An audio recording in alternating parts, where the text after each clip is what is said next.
Yo dude, welcome back to another video, and today we're painting a Son of Horus Space Marine, but not from the new Heresy box set.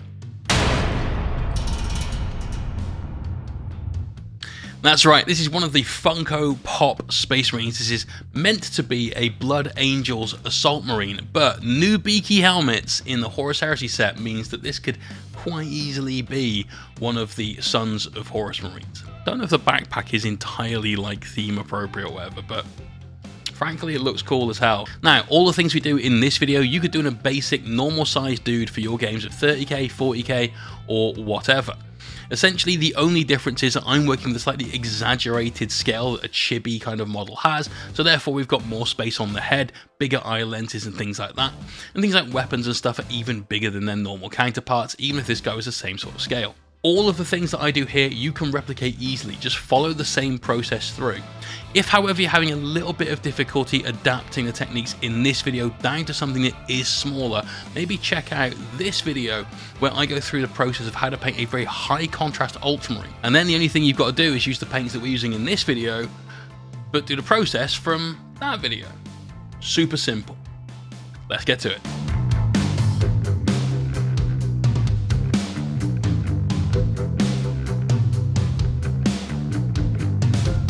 So the first thing you do is clean up all of the mold lines on the Marine, and that starts off with polishing his helmet.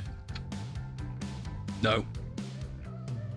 There's a lot of really kind of heavy mold lines here, and I couldn't quite get the one out that runs all the way across the top of his head. It's actually an indent as well as it being a mold line, but do your best to remove them as well as you can. Then, after a quick spray with some black Vallejo primer, we use some Lupercal green through the airbrush to give ourselves a good base coat all over the Mini. I'm going to refer to this as a Mini all the way through, regardless of the fact that it kind of isn't. Once that's gone on and is nicely dry, we can start working up some highlights for this. Now, the highlights are going to be exaggerated on this because our canvas is this chibi version of a Marine, so they'll be a little bit different to normal. But essentially, you still do the same sorts of things. We're going to work up using some Cavalite green to brighten up our Lupercal green. And we're then just going to start working towards the volumes of each area. So for the toes, we like to do the toe cap on the ankle protector that's just above them. We work towards the outside where you'd get more light coming in than between his legs, which should be in shadow. And keep working around the body. Essentially, make sure that what you've got is usually highlighted towards the bottom of each element of the armor if it's below the waist, and to the top of each element of the armor if it is above the waist.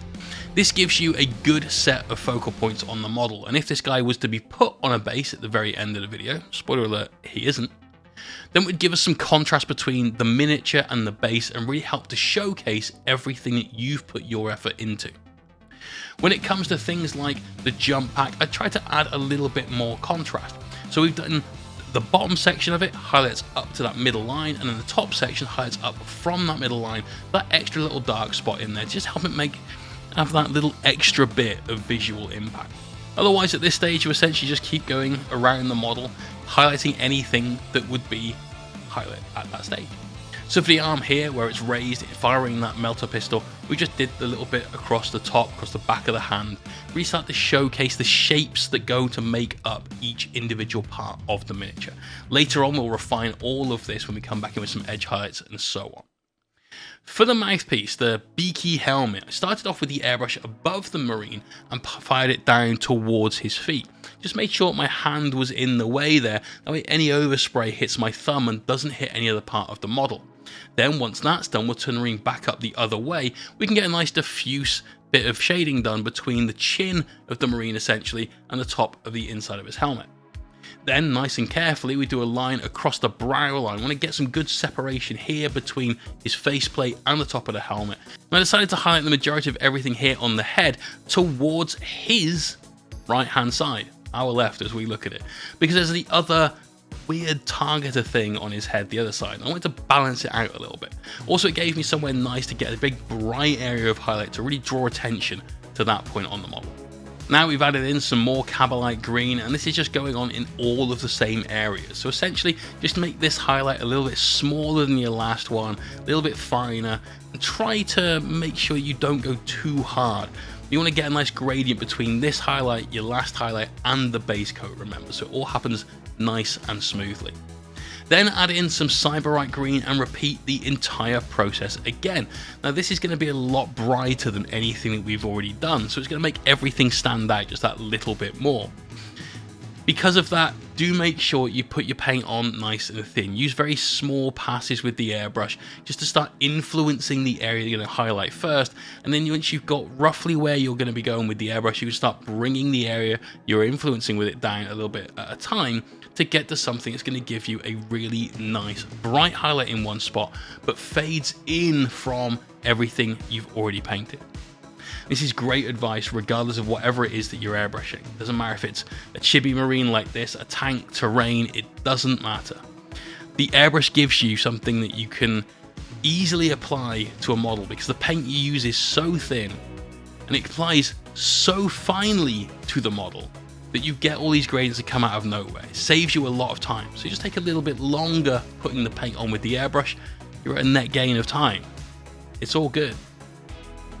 Now we've got all the armor done, it's time to start base coating everything else. We're kicking it off with some Incubi Darkness on things like the chainsaw blade, the straps for the jetpack, all that kind of stuff. I'm going to come back and airbrush this later on, so whilst you should try and get a relatively even base coat just not to leave any texture on the model, don't worry if you haven't got full coverage. All of that will sort out very shortly. Now, while I'm doing this, why don't you give the video a like and a thumbs up if you're enjoying the video, and if you're really enjoying the video, why not hit that subscribe button just down below. If you subscribe and hit the bell button, you'll get notifications every time a video goes live here on the channel, which means you won't miss any of it. And speaking of not missing things, if you want to see every single brushstroke that we tend to do on these models, then why don't you come and tune in over on Twitch. I normally paint these on stream where you can ask questions about what I'm doing in real time and get answers back in real time, and you get to see everything that we do, as well as participate in the giveaways that go on over on stream as well. So why don't you come and tune in there.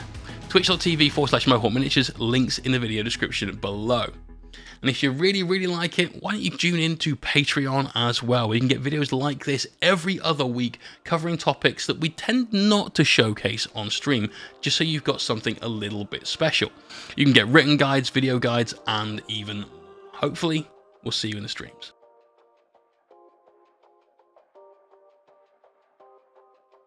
So for the eye lenses, I want to start off by getting a nice black border to them to really help them stand out. Then we took some Kador red and some Thamar black, just gave a 4-to-1-ish mix of red to black to give a solid base coat to the eye lenses themselves. Now you could use Abaddon black and you could use Evil Sun Scarlet from GW. Both of those are perfectly fine paints, but the paints that I use, I feel just got a little bit more vibrancy, a little bit more going on to them.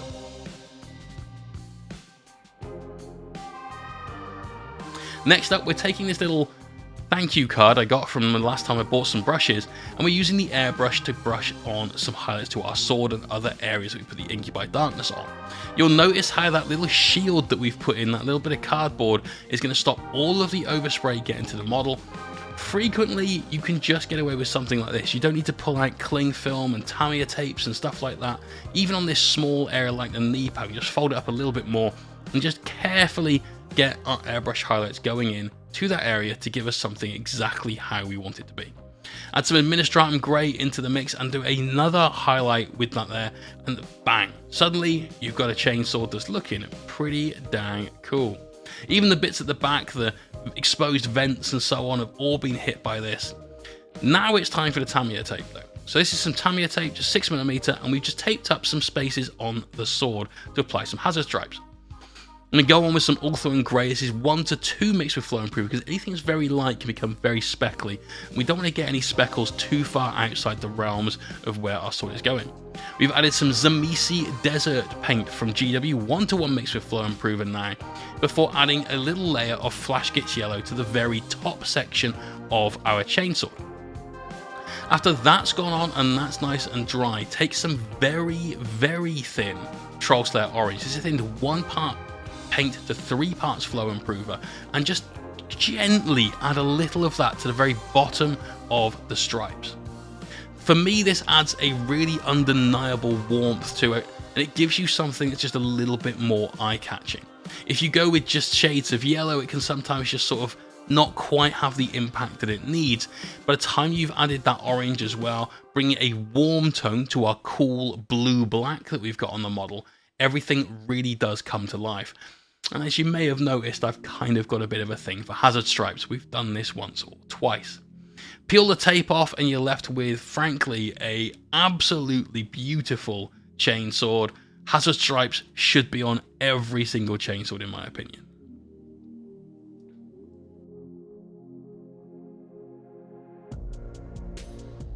So, while we're airbrushing stuff, let's get a few highlights on the metal. So just a couple of sprays of speed metal, just a beautiful, very bright silver from scale 75. Anywhere some metal on the mini, we'll add that in. And then we're going back to the eyes. We're starting off with some Kador red. So again, you could use Evil Sun Scarlet for this. We're putting that just on the inside of the eye. If a little goes over onto the faceplate, that's okay. We don't mind a small amount of influence there, but we don't want a lot. Add some Flash Kits yellow to get a nice warm orange and keep bringing up the highlight in the middle of the eyes. As you can see, just a little of this really does go a long way. Add a little bit more for a final highlight at the end. We don't want the eyes to be orange. You want them to stay very red but with a warm glow to the center of them essentially. And just keep your airbrush movements on the trigger very, very small. You'll see what a big effect that has on each of the eyes and of course the lens on top of this guy at the very end as well. It's a really, really cool looking effect. Doesn't require a lot of work. We're using some dark tone, which is a wash from the army painter, and we're going to wash this all over the vents and soft areas of the armor, as well as recess shade pretty much everything else. All of the silver areas can get a nice sort of fairly decent coat of this going on, just to make it look a little bit icky and dirty in the areas that are going to be moving parts and oily as you might expect. Anything that's green though, we want to make sure we only get this into the recesses. So use a tight brush with a nice fine point and just very carefully take your time and lay all of that in there. Next up, we use some purple tone, thinned very well with water, and this is going to make a massive change to our gold. Because the two, purple and essentially yellow, and gold is just metallic yellow, are opposite each other on the color wheel, you're going to get a huge difference here. Once that's dry, we can add some flesh wash over the top, and the two of these washes combined will change the basic color of our gold by a huge, huge amount. The purple gives it some really dark shadows, and then the flesh wash gives it some really just nice warmth and color to it. So we can come back later on and highlight all of that, and we're going to be able to use our base coat for our first highlight, keeping that really rich, warm yellow gold that we like. For the chainsword, we're going to put some little bits of silver on for the highlights, and then on the areas of the black part of our hazard striping, using some Administratum Grey and Gravedigger Denim just to get a couple of little scratches on there. We're adding scratches to pretty much every part of the miniature as we go, because there's such a lot of space that's just available on this guy that it makes sense to do so. There's so much area that would otherwise be flat and without detail that just a few brush strokes here and there, nothing too big and nothing too wide either, it'll be fine. And just give a little accent, extra little bit of highlights without really changing very much. So now we can go back to our gold that washes are dry, and we're going in with Dwarven Gold to begin with. Start on the edges of each part of the shoulder pad. So you can see we did the sides there. If we flip around to the other side, the horizontal part, we do the top part and the bottom part. We'll then join some of those together with some horizontal strokes of the gold paint. What this is going to do is going to provide a nice little shaped highlight. It's going to have that little glint that makes something look like it's even more shiny than it is. Obviously the gold paint is metallic, it picks up light and reflects things quite well, but a couple of these will really, really help to sell the effect even more. We will come back with a slightly brighter highlight than this later on to really enhance this effect, but for now, this will do just fine. Now, for the yellow, we've added on just a few brush strokes of Flash Kits yellow, and what we're doing now is taking some Thamar black, thinned very well, we're tracing some very, very fine lines next to each one of those bits of battle damage. This is going to give us an effect that looks a lot more 3D, so with just a couple of brush strokes, you can get a crazy effect just from that. For our final highlights on the arm, we're using some Cabalite Green and Cyberite Green mixed together. It's basically what we used for our last airbrush highlight. But this is going to be painted on much thicker because A, we're using a brush to do it, and so therefore it won't be as fine as an airbrush, and B, we're also using this to go into the areas of our darkest contrast as well and draw everything together. Because of this, we can get away with this as our final highlight. It's going to give everything a nice bit of definition. It's going to draw your attention to the edges of a lot of the armor panels and things like that. And of course, by doing a couple of small scratches here and there as well, we're going to help fill in some of those areas that otherwise be a little bit on the blank side. So we've gone around most of the body armor, time to do the helmet, which obviously is a big focal area on this mini. By drawing a line across the entirety of the brow down to that little point just above what would be where his nose is, we're going to get a nice bit of sharpness to that part of the helmet. And it's going to draw your attention towards the middle of his face where the eyes are then going to be the biggest focal point there. So that's really an important one to do. Couple more strikes on the face, and again we'll come back in later on with that Thamar Black to just make sure everything's got that little 3D effect. And this guy's getting close to being finished now. Now, like I said earlier on in the video, if you want to take what techniques we've used here and apply them to a regular sized Space Marine for your games of Horus Heresy or 40k or whatever it is that you want to use it for, then you should be able to transfer these skills pretty easily. But if you're having any problems, message me in the comments and I will get back to you as soon as possible with some help for you. Hopefully, you'll have no issues there. Back to the gold, it's that mix of Dwarven Gold and Silver we talked about earlier on, and this really just drives home all of those little extra bits of highlight, makes it look like an actual bit of gold, I think. So now this guy's done. Firstly, judo chop the base off, and then marvel at this guy in all his glory. We do need to put him back in the box. Now, one of my mods on Twitch did try and come up with some graphics for this, and the graphics look great, I just couldn't get them to print right at all. So, unfortunately, he is still a Blood Angels Assault Marine in name only. I had a lot of fun painting this miniature, and I hope that comes out in this tutorial as well. Thank you all very much for watching. We'll see you in the streams. Peace out.